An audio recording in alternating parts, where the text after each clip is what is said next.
Magtatapat sa semifinals ang second seed na Barangay Ginebra at third seed na Rain or Shine Elasto Painters. Napakagandang series nito mga kabakets. Dalawang teams na sobrang ganda ng nilalaro this conference na may imports na candidate sa best import of the conference. Justin Brownlee at Jalen Johnson. Magpatuloy kaya ang success ni Justin Brownlee sa Ginebra? Madala na naman kaya niya sa finals ito? O dadalhin ni Jalen Johnson ang Rain or Shine patungong finals? Malalaman natin yan. So tinalo ng Rain or Shine Elasto Painters ang San Miguel Beermen kahapon 113-104.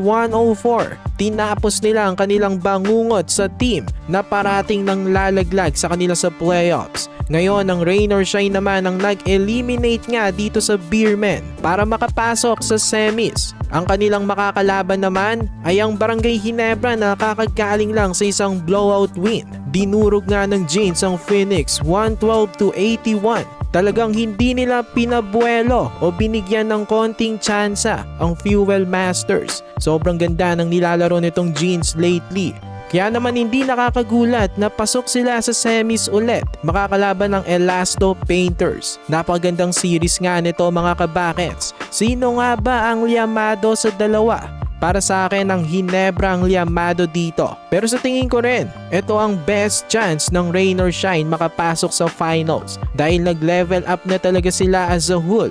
Pero marami rin ang nagsasabi na hanggang semis lang daw itong Ross. Ito na daw ang pinakamalayo nilang mararating. Well, kung titignan nga natin ang last 6 semis ng Ross 2018 Commissioner's Cup, nakalaban nilang Ginebra. Ito ang last time na nagkatapat sila sa semis at na gentleman sweep lang itong Ross ng Jeans. 2019 Commissioner's Cup, natalong Rain or Shine naman sa San Miguel. After nyan, 5 years silang hindi nakapasok ng semis. Nakabalik sila ng 2024 Philippine Cup semis. Yun nga lang, na-sweep sila ng Beermen. Pagkatapos nyan, sa TNT naman sila parating na lalaglag. Sa 2024 Commissioner's Cup, gentleman sweep ang kanilang inabot. 2024 to 2025 Governor's Cup, another gentleman sweep. At 2024 to 25 Philippine Cup, last appearance ng Ross, talo na naman sa TNT 4-2.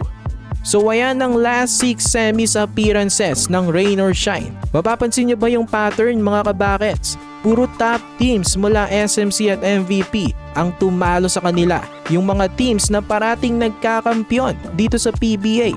Ang Ginebra naman last championship nila 3 years ago pa kontra sa Bay Area Dragons. Pero after nun, parating nakakatagos naman ng semis itong Gene Kings at nakakapasok ng finals. Talagang legit na title contenders sila. Lalo na pag may Justin Brownlee, ibang iba talaga itong Ginebra. May championship pedigree, maraming veterans at alam nila paano mag-close out ng series. Ito ang si Justin Brownlee, veteran import, leader sa court.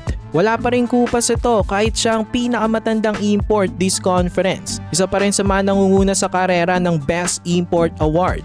Tapos kumpleto na rin ang team na to. Nagbalik na si Japet. Mas lalong lumalim ang rotation tuloy nila. At sobrang ganda ng chemistry nitong Gene Kings this conference. Ang seamless ng ball movement, extra passes at understanding ng bawat isa on both ends. Sobrang sync sila ngayon. Parang silang team na magkakampyon ngayong Commissioner's Cup base sa nakita natin ng elims. Pero itong Rain or Shine ay hindi rin basta-basta. Maganda rin ang nilalaro nila this conference. Dami nilang magical moments. Meron din silang mahusay na import na si Jalen Johnson. Mataas ang IQ, solid rebounder at may shooting range. Isa rin sa mga kandidato sa best import of the conference. Kung ang Ginebra ay veteran team, ito namang Rain or Shine ay young, hungry at may momentum. Fresh off sa kanilang pag-eliminate sa SMB. Maganda rin ang chemistry ng Ross this conference. Nagkakasundo ang mga locals at import. I think they are playing with confidence and trust sa isa't isa. Ibang level ngayon ng Elasto Painters. On paper, I think palag-palag itong lineup nila sa Gene Kings. Loaded sila ng mga young guns. Sila nga dapat ang top seed. Ang ganda ng start nila, 7-0. Nagtapos sila ng 10-3 record. Still impressive. Pero yun nga lang, base sa kanilang past, parati silang nalalaglag sa semis. So I'm sure gutom na itong team na to na makapasok sa finals. Makatagos na nga kaya sila sa semis. Nitong Elims nung nagtapat itong dalawa, tinambakan ng Ginebra itong rain or shine 114-90. Again, ang Ginebrang liyamado dahil sa kanilang experience, dahil kay Brownlee at yung magandang chemistry nila is a big edge in a long series. Pero rain or shine can definitely make this a war. They have the tools and the hunger to steal games or even push it to 7. Kabang-abangang matchup ng dalawang candidates sa Best Import Award na sila Brownlee at Johnson. Ito ang kanilang stats side by side. Lamang si Brownlee sa points, sa rebounds at assists naman si Johnson ang lamang. So mga kabakets, anong prediction nyo? Ang Ginebra pa rin ba ang papasok sa finals? O ito na ang conference na makakapasok ang Ross sa finals? I-comment nyo yan sa ibaba. For more PBA content, i-like nyo na ang ating video at mag-subscribe na rin sa JB Buckets.